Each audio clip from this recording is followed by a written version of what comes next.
The following is a special Barefoot Lawyer Reports podcast. It features Dr. William Saunders, Director of the Catholic University of America's Center for Human Rights, and Dr. Lee Edwards, founder of the Victims of Communism Museum, who delivered an important briefing to congressional staff and personnel on Capitol Hill.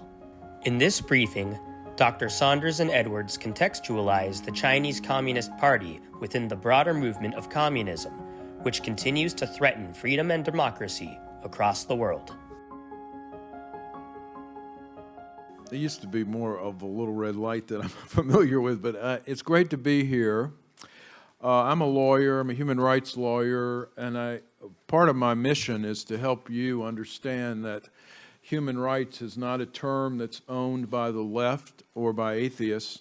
It's a term that we as Christians or people of faith should embrace because it reflects the dignity of the human person created and loved by God. The Institute for Human Ecology at the Catholic University of America seeks to bring the riches of the Catholic intellectual tradition to discussions of politics and culture. It's a funny name, I think, even for Catholics and probably for non-Catholics. You know, human ecology is a funny sound. It's not an environmental thing. Human ecology just means life of human beings on Earth. So it's a pretty broad term, and something that we call Catholic social thought is just reflection by the Catholic Church on various kinds of issues, from politics to economy to other kinds of things. So I invite you to visit the webpage and learn about it and get on the mailing list if you're interested.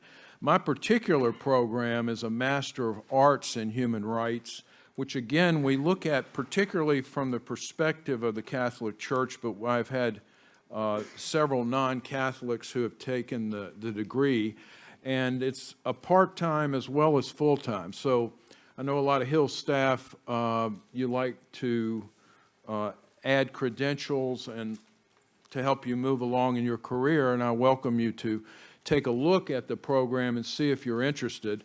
We're not trying to evangelize you into becoming Catholics, but we think, in fact, we offer some things that you'll find really of great interest, and Lee and I will be talking about it today, particularly the leadership of John Paul II when it came to defeat of Soviet communism. So he was a pope, of course, but he was a leader, I think, for everybody. The web page for that is easy to remember. It's mahumanrights.com. So MA like Master of Arts, mahumanrights.com. So if you're interested, follow up, let me know. I'll be happy to talk to you. I also have a Center for Human Rights at Catholic University. And I want to put in one more plug for Catholic University. Some of you may not know. It's just right up the red line, up from Union Station, 3 stops. And we've had a lot of distinguished graduates from there, including this man to my left, Lee Edwards, who got his PhD in world politics at Catholic University. So Lee is Distinguished Fellow at the Heritage Foundation, the author of 25 books, one of which might be particularly relevant for what we're talking about today, and I commend it to you, A Brief History of the Cold War, which was published in 2016. Lee is an adjunct professor at Catholic University and a great historian, really, of the Cold War. So, Lee, it's great to be here with you. Lee is an old longtime friend of mine and a mentor of mine, so I'm honored to be here with him. So I want to start, Lee, just by asking you, he is the founder of the Victims of Communism Memorial and the Victims of Communism Museum. So why did you found those things, Lee? Well, thank you, Bill, for introducing me, and thank you, Lauren, for inviting us to come here this afternoon. You know, guys, I was thinking, and as we had our opening prayer, that wouldn't be possible in a communist country.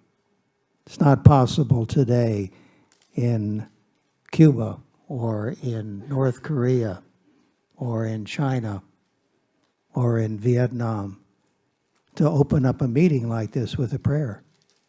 It's because communists hate religion. I mean, it's not just an easy thing with them. They see it as a direct challenge to what they're trying to do. For two reasons. Philosophically, because communists say there is no such thing as human nature. It doesn't exist for the communists.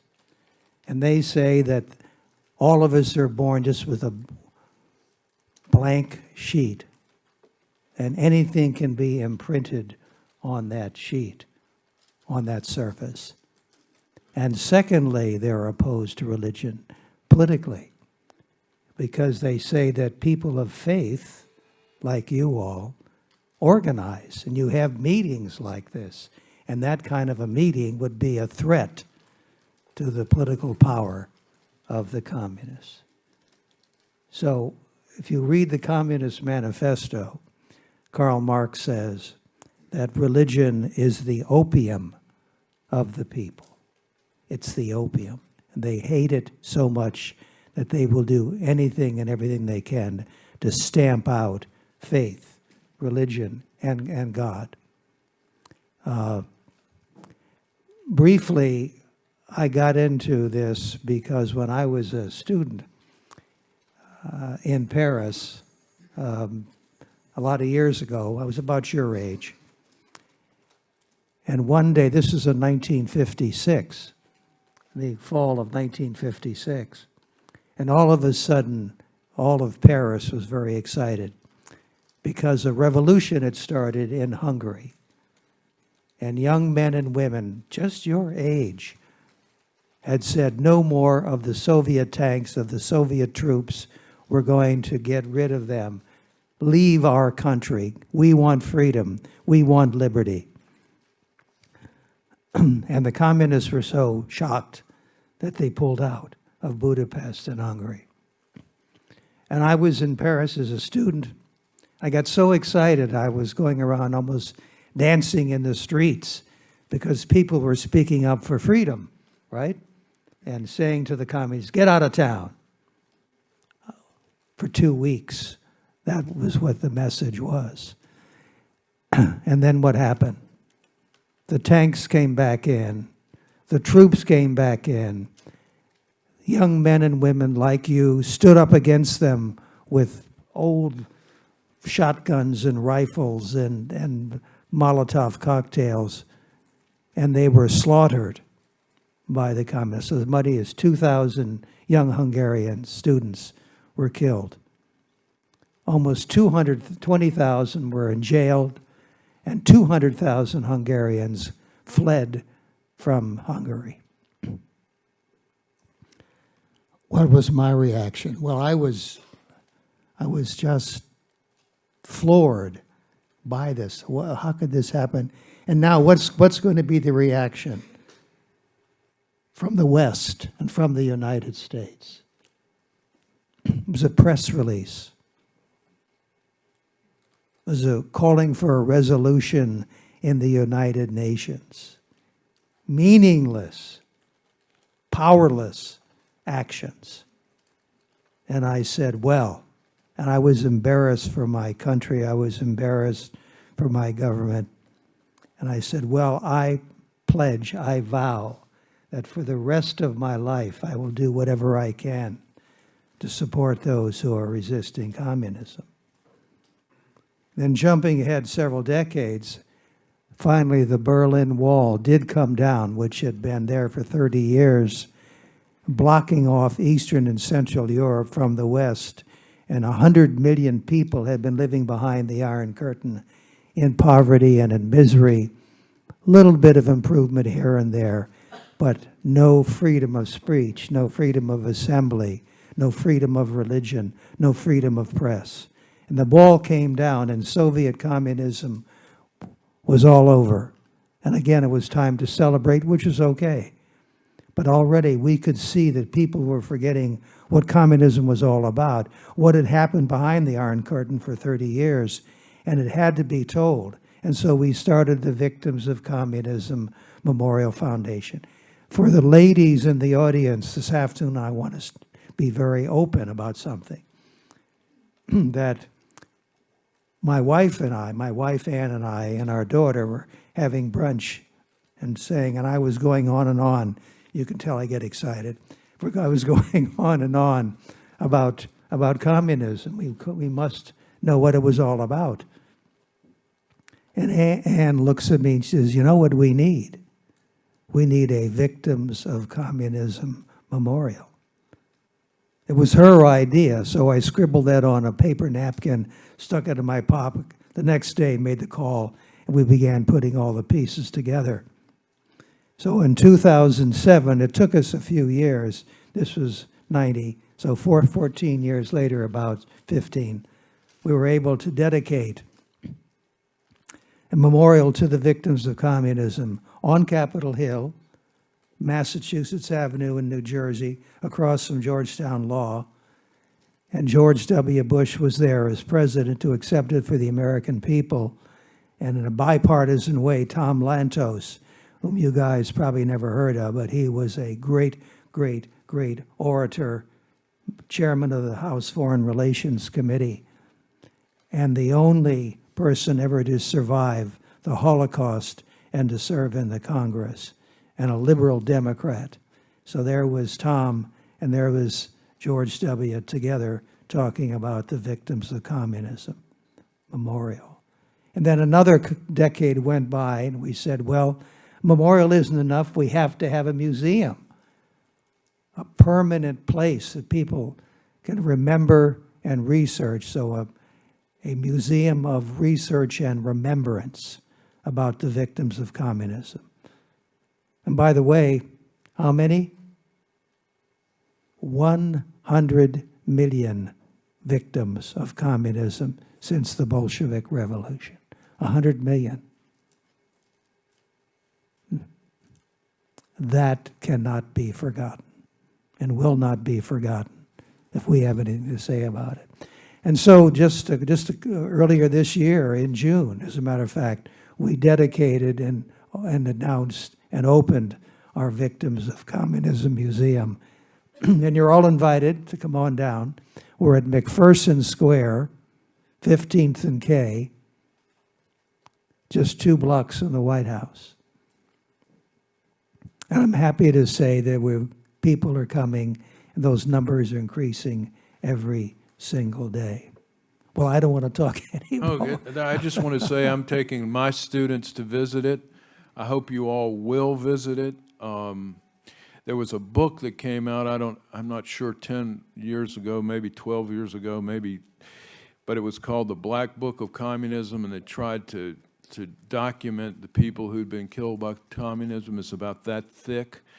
I mean, you know, Lee said 100 million people. I mean, that's not a statistic.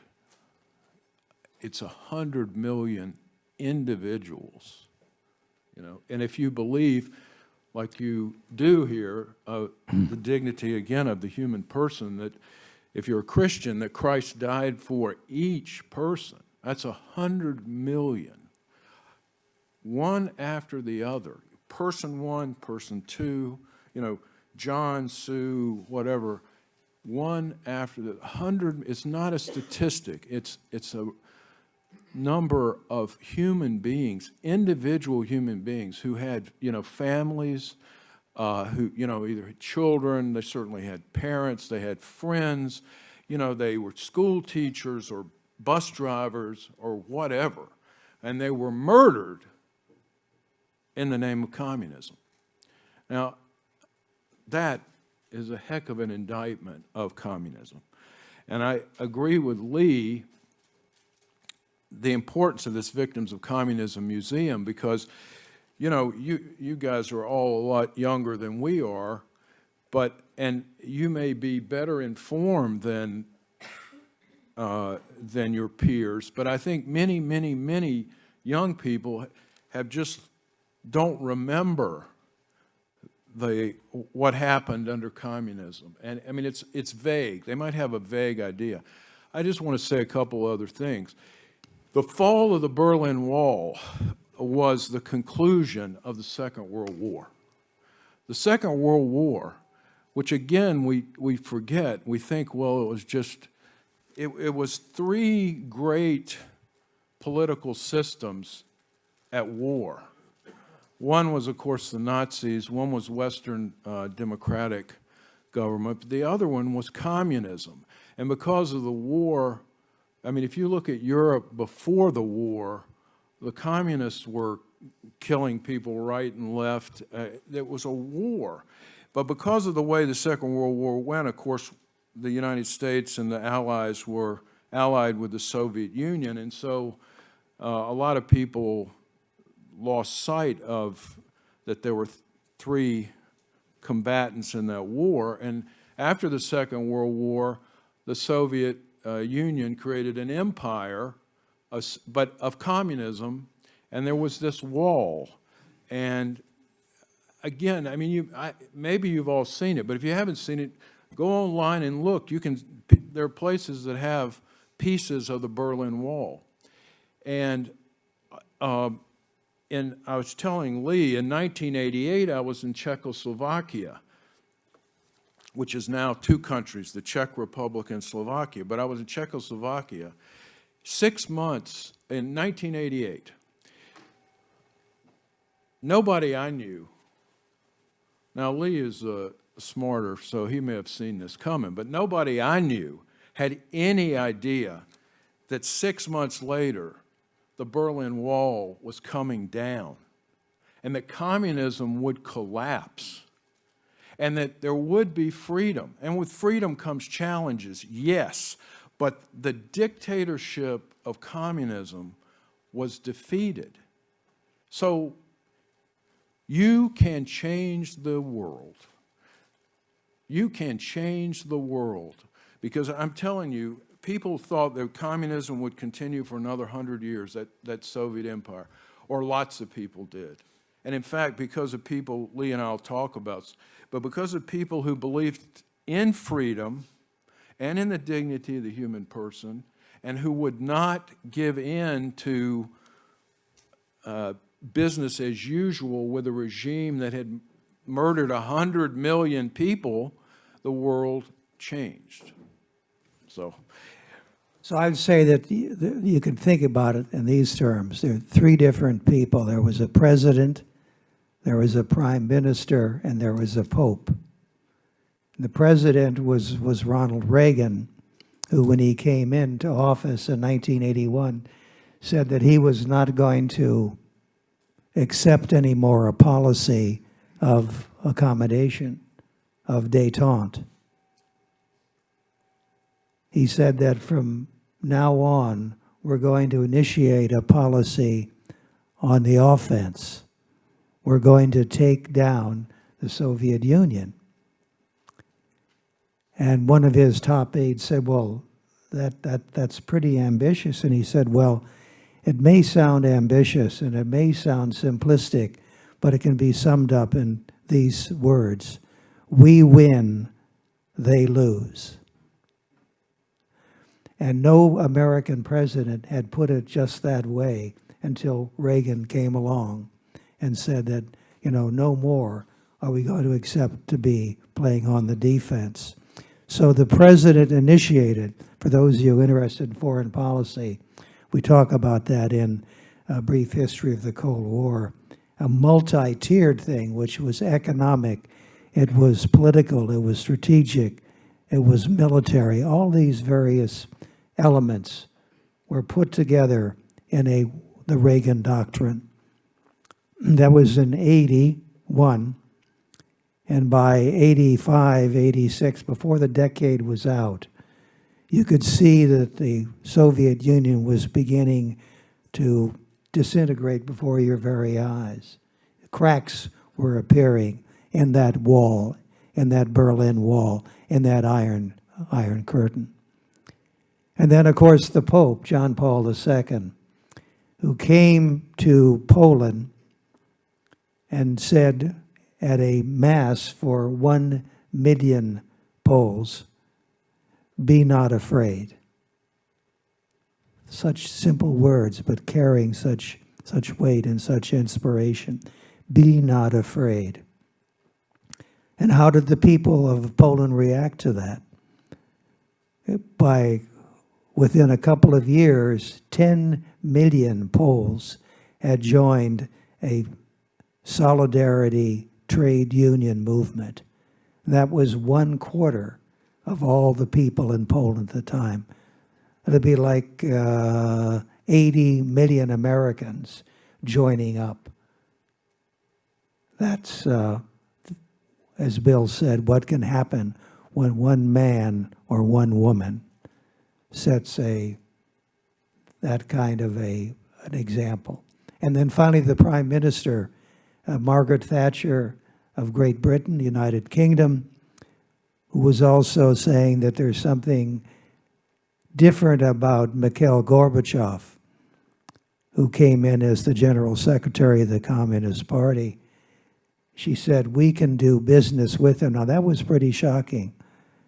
But Reagan said, yes, we can do business with him, and we will, once we have established a strong military for the U.S., once we can talk to the communists from a position of strength, then we can talk about making a deal. We can talk about doing away with guided missiles. We can talk about doing away nuclear arms, which is what happened when Ronald Reagan sat down and talked over 4 summits with Mikhail Gorbachev.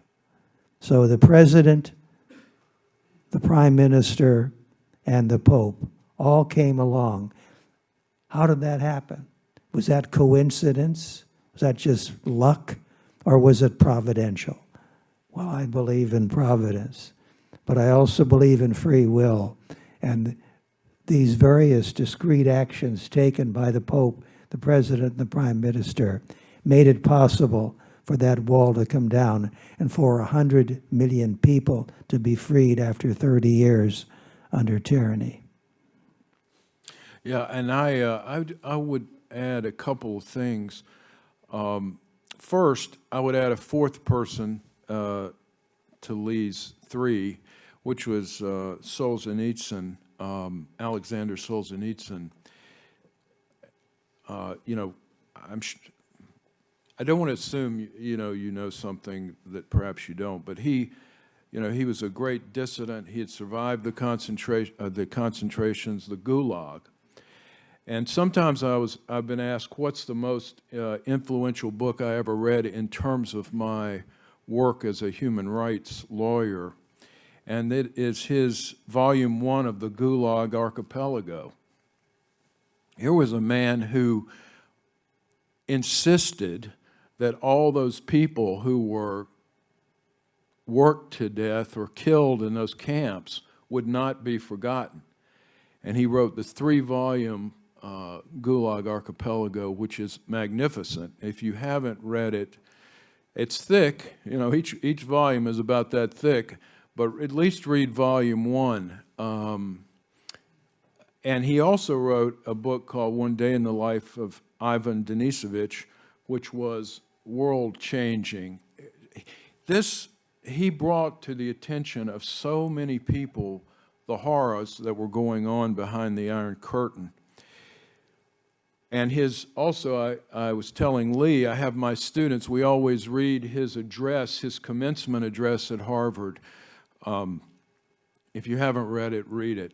It's very influential, and anyway, I would add him as the 4th person. The other thing I want to mention is, I told you I was in Prague in Czechoslovakia in 1988. Well, now that, there's the Czech Republic and Slovakia. And actually, every summer, I teach in Slovakia in a program that was started by Michael Novak, who played a key role in all this. He had a human rights portfolio, and there were the Helsinki Accords under which the Soviet Union had to observe and various things, and there were some human rights requirements. But he started in Slovakia a program called the Free Society Seminar, which goes for a couple of weeks each summer, and I'm one of the professors in it. And one of the things we do is we visit an old fort on the Danube River between Austria and Slovakia that's called Devin Castle. It's just kind of a ruin, and it's not a castle, but it's just kind of, like I say, a military fort. But the border between Austria, which was free, and Slovakia, which was under the Soviet Empire, Soviet Communist Empire, was the Danube River. And there were many people who were shot trying to swim across the Danube. I mean, just put yourselves in that, you know. You're so desperate to escape this soul-destroying communist totalitarianism that you try to escape, and you're murdered. You're shot. You're an innocent person. You're not armed, and you're shot. So they have a memorial at that Devin Castle of all the Slovaks who were murdered as they tried to move to freedom. And I mention that partially to get us back to the Victims of Communism Memorial and Museum, which is the purpose of which is to not let us forget those people, right? Right. I think probably what we say is our theme, remember us. And just as our Jewish brothers and sisters have been so brilliant about calling to our attention the Holocaust, when some 6 million Jews died, that we take that as our inspiration as well, that we say we must remember them, those people who died under communism. You know, it's probably a little bit hard for you all to comprehend these kinds of numbers. But as Bill said, there are these individuals who stood up, some of them, to communism. Some of them were innocent people who were just dumped in the Gulag. What was the Gulag? It was a system of forced labor camps throughout all of Russia. And one of our heroes at the museum is Victor Getman. He's an artist. And he and his friends in 1944, 1945, 1946 got together socially. And one time, because of Joseph Stalin, was pretty a tyrant and a dictator, they were artists, and so he drew a little funny picture of Stalin. And somebody reported that to the police. And Victor was condemned to 10 years in the Gulag and permanent exile away from his homeland. Well, he survived almost 10 years because Stalin finally died in 1953. And what did he do? For the next 30 years, he painted life and death in the Gulag. And those paintings have been given to us at the Victims of Communism Museum. And if you'd like to come and see those, you will see one artist's idea of what it was like to live and survive. Some did survive like him under the Gulag. And there are so many stories like that which we feel have to be told and must be told so that people will remember the victims of communism. Yeah, so if you forget the past, you're condemned to repeat it. So we're talking about this for all the reasons we said, but communism did not end when the wall came down. It continues, and it continues today.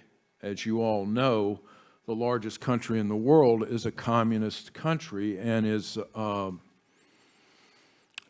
since all you guys work in, on the Hill, I'm sure you're pretty sophisticated in it. But we have a Center for Human Rights at Catholic University, where I work with a man who's called the Barefoot Lawyer. He is a blind man. His name is Chen Guangchang, and he escaped from China. I could talk about him forever. His book called The Barefoot Lawyer, you ought to read it, because you will not believe. So anybody who believes in divine providence, which is all of us, I guess, the only way he can escape is kind of a miracle. He's a blind man. His house was under 24-hour surveillance by teams of guards. He had to escape, by himself. I mean, his wife had to stay in their home so the guards didn't know he had escaped. He escaped. How can can you imagine if you had to do that in the dead of night and you have sighted? You can see, But anyway, he did, and he's in this center, and he's dedicated to opposition to the Chinese Communist Party and the birth of true democracy in China. So China is a great threat. You all know that. I mean, they are the biggest threat in many ways to democracy. The Chinese Communist Party seeks to build the perfect totalitarian state, aided by super-fast computers and AI technology and facial recognition. And they're so sophisticated in their recognition, they can follow, they can make deductions about who you met with by your body language. There are cameras everywhere. In the Uyghur territories, they put Chinese communist members living in the homes of Uyghurs. They have concentration camps for the Uyghurs, re-education camps where they're destroyed, their culture and history is destroyed. They've taken over Tibet and driven the Dalai Lama into India. The Christian churches, at the front of the Christian churches, imagine yourself if you went to your church this Sunday, and you have a painting of Jesus, and you're required by the state to have a painting of Chairman Xi up there. Imagine yourself at Christmas, if you're singing Christmas hymns or carols, and you're required to sing hymns of praise to Chairman Xi. So internally, China crushes human rights, and they're a threat externally, as you know, by infiltration, and they're so rich by giving money to people to not be so critical of them. It so happens that I was in China, mainland China, communist China, a little over a decade ago. I couldn't get in today, I'm sure, with what we've done with our museum, but I was able to get in at that point. And I had an opportunity. I said, well, I want to go to church. It was Sunday. And so my handler, who was a young Communist Party member, said, sure, we'll go to church. And it was a magnificent cathedral in Beijing, the capital of China. And it was absolutely, every pew was filled. It was a Catholic church, cathedral. It must have been, I don't know, 3,000, 4,000 people there. And I said, well, this is wonderful. This is really quite impressive. How many churches are there like this? And she said very proudly, oh, we have another church, cathedral, just like this. And I said, well, how many people are there in Beijing? Maybe 25 million. So in a population of 25 million, there are 2 Catholic churches, and that was it. That is the extent to which the Chinese Communist Party fears people of faith who will come together, as we're doing here today, and talking and sharing. One thing I might just ask you to remember, because we're all in politics here, what Mao Zedong, who was the great dictator and tyrant of China, he once said, and it seems to sum up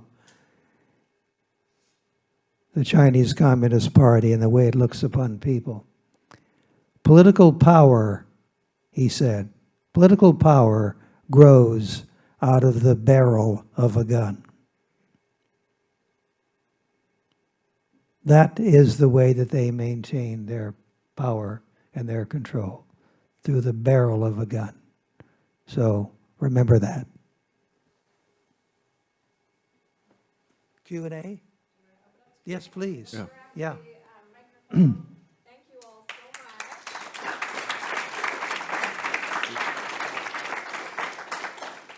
It is vitally important that we remember the past and know the past and be students of history, so that we can grow and learn and not make the same mistakes. So let's open it up. I think I saw right back there.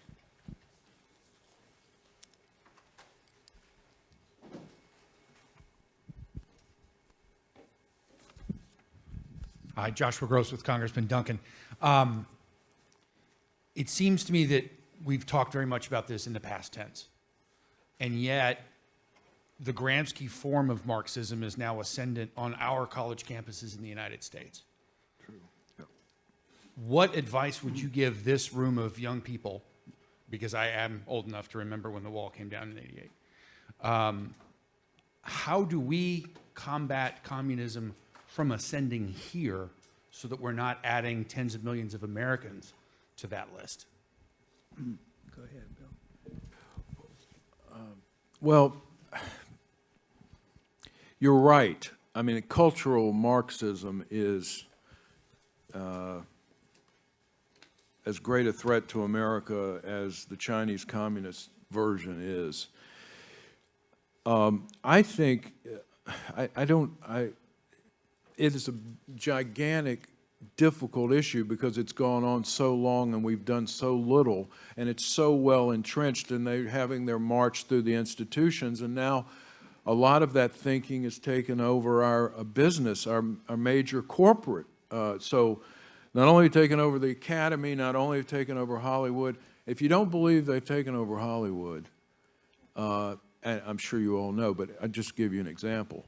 They can't get a movie made about Qin Guangqin's life and escape, which I can tell you there's some very important people in Hollywood who are champions of his because he says bad things about the Chinese Communist Party. So they've marched through the institutions. I don't know for sure other than fight. I mean, resist, insist. Well, I think you take it one step at a time, and that's what we've done first, speaking personally, with the memorial that we have here on Capitol Hill. People come from all over the world and have an event there. At the center of that memorial is a replica of the goddess of democracy, who was there in Tiananmen Square back in 1989, and which was destroyed. We reproduced it with the bronze variation. So leaders from all over the world come there, lay a wreath, say a prayer. That's number one. Number two is our museum. And I'm happy to say that both the Washington Post and the Wall Street Journal have written articles about our museum praising it. So it's possible to break through even the media curtain, which does exist here. There are books which have been published, like the Black Book of Communism, like our little brief history of the Cold War, and we're going to be writing with our daughter, Dr. Spalding, another book about the brief history of communism, of global communism. I think that people are more aware now because of what Bill is talking about of China and what's happening there, are more receptive to the facts and the figures and the truth about communism. They have been for a long, long time. Of course, you can tell I'm an optimist, And I think that we can prevail if we all get about it. If I look out, and if young people like you can get a little bit interested and do some reading and being willing to talk about it, we can make a difference. And it can be a bipartisan issue, right? It should be a bipartisan Right. issue. Yeah. The president who signed us into public law was Bill Clinton. And who was there when we dedicated the memorial was George W. Well, those are two rather different presidents, aren't they? But that is something that we've always strived for, is to be bipartisan, and we are. Yeah, and just on one last comment on the cultural Marxism, is that you just have to confront it, and I know it's difficult, but you have an obligation as a Christian in the public square to speak the truth and try to advance the truth in a prudent way. But what should, I think, could inspire you is what has happened when the Iron Curtain was destroyed. I mean, again, when John Paul II became Pope, within the first year of his pontificate, he said, "I'm going to Poland." And the communist ruler said, "No, you're not." And he said, "Yes, I am." And they couldn't keep him out because it's a Catholic country. The Pope is Catholic. The Pope is Polish and Catholic, and he wants to come visit. So he visits, and then, like Lee said, you have this great Christian worship service that really changes. So, in other words, I at least from my perspective, and I wasn't as involved in this as Lee, like I said, it looked like communism might go on for another 100 years. But one person after another person, the four we mentioned, but many, many more said, "No, I'm going to stand for the truth at the extent I can, where I can." And the world changed. Well, I think also, questions there. We're talking an awful lot up here, but if you all have questions. I have a question right here. Oh, thank you. Sorry, we'll get to you. Thank you, gentlemen, for this presentation. Here's something I always wonder and never research, and I think today's the day to get my answer. How and why does tiny little Cuba remain a communist nation? Talking about Cuba, and it was that Fidel Castro came to power by taking down a dictator, Batista. So everybody was on his side and saying, we got to get rid of that dictator, and here's this young firebrand that's going to bring us. And Fidel promised free and open elections. Free and open elections. Well, that was, 60 years ago, and the people of Cuba are still waiting. So he has used the police, he's used the military, and he has used the United States as an excuse for maintaining his power. And whenever anybody has come along to challenge him, and there have been those who have, that's the end of them. They're either put in jail or they're executed. You hear no more challenges to Fidel Castro or the people who have succeeded him, which is to say, in each case where the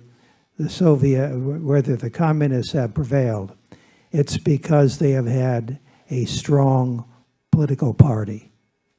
And that was the case in China. It's the case in North Korea and Cuba, particularly. Sorry. Are you able to talk about Douglas Hyde? If I ask a question about Douglas's Hyde conversion, are you familiar with him? No? I'm not. Are you? Yeah, Okay. I know of him. Yeah, so in generally. 1948, Douglas Hyde was basically the leader of the Communist Party in England, and he converted to Catholicism. He wrote a worldwide famous book called I Believed, and then his follow-up book was called Dedication and Leadership. And in that, and so I want to interact with two things that you said. In that book, one of the things, and he converted to Catholicism, he was frustrated and bewildered that one of his quotes is, "Communism asks for the whole man and gets it. Christianity asks for and is happy with far less." And by the time his book came back for republication, he blocked it, basically because he thought that the Christian church, this goes to your question about why communism is afraid of Christianity. He believed that the Christian church could do what the Catholic or what the communists were trying to do, but for the good, with a good anthropology, and believed that the Christians could, quote unquote, change the world. But when he didn't see it happening, he basically lost his faith. And so I'd like to hear you talk about whether or not communists, like what form of Christianity are communists actually afraid of now? Because in the West, it seems like most of us are very, very lukewarm. And if I was a communist, I wouldn't fear them very much. Well, it certainly is true. I mean, it certainly is true that the communists are deathly afraid of Christians in China. I mean, that whether you're talking about Protestants, whether you're talking about Catholics, for that matter, if you're talking about Buddhists, if you're talking about Tibetans, you're talking about the Uyghurs who are Muslims. So all of these religious groups are under severe scrutiny. Whenever they have public meetings, you wouldn't be able to have a meeting this large even in China, whether you're Muslim or Catholic or Protestant or Buddhist or what have you. So you might say, well, so what? They're so powerful? They're not that powerful. We know from our sources in China that there are demonstrations, daily demonstrations, every day throughout China. There is great uneasiness, there is great unhappiness in China. And so I think that the seeds of revolution are being sown there in China. And just as people say, oh, well, China's going to be, number 2 economic power in the world, it's going to be, this is their century. Nonsense. They're under tremendous strains. And there are possibilities for true revolt and revolution based upon what we have heard from people inside China. So do not be discouraged, and do not fall for the communist propaganda that they're so powerful and invulnerable. They're not. As a matter of fact, I've used the phrase, they're a Potemkin village. They look powerful on the outside, but inside they're weak and rotten. Yeah, I would just say, just quickly, because we want to get to his question, because he's had his hand up for a while, that the kind of Christianity the Chinese communists fear is real Christianity. In other words, an allegiance to something beyond the party. What any communist party tries to do is they replace religion with a cult of the leader.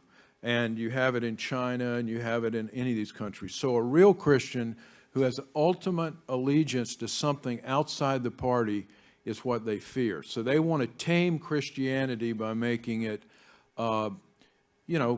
communist friendly. Right. Not so. Right. Yeah, that's true. They have what they're called the people's churches.